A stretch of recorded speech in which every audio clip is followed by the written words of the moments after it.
What Deepika ji said, we are not anti-women. And that's exactly the point. In society, there are, yes, Sita Mayyas, but there are Shurpanakhas as well. So therefore, one has to,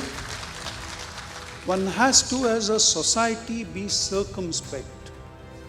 And number one, galvanize your machinery in such a way that it leaves out chances of an innocent getting dragged to the court, an innocent getting prosecuted, an innocent getting tired of the entire process. As it was rightly said by the introducer that, I won't like my daughters to live in that environment where perhaps even there is a slightest chance that the laws can be misused. Now it is that misuse, that capable of being abused or misused, is something that we as a society, we owe it to every section of the population. Whoever has been victimized, maybe on the score of whatever you call 498A or any other process, or whether it is 376, certainly the man should be proceeded against.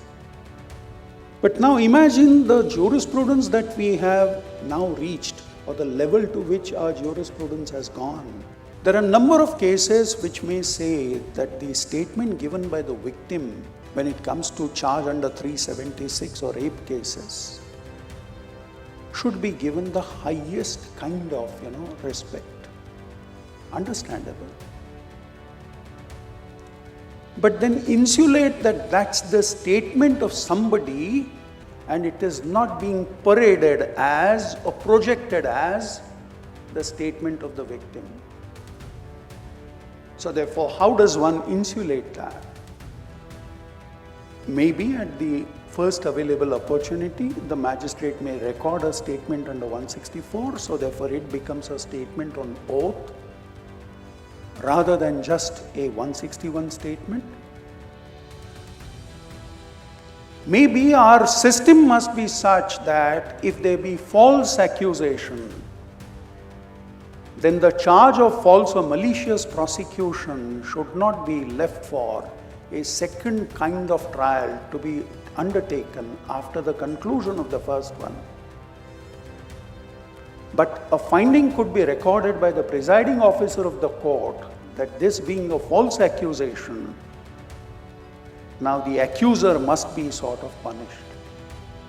So therefore, we must have these kind of safety valves at every juncture, at the stage of investigation, at the stage of conduct of trial, at the stage of inquiry by the magistrates. Now, one simple idea. Many a times what we find is that young girls and boys, they enter into relationship with open eyes. Something goes wrong. And after about a year or two comes the complaint saying that I was taken advantage of by this boy or this man, and then the proceedings begin.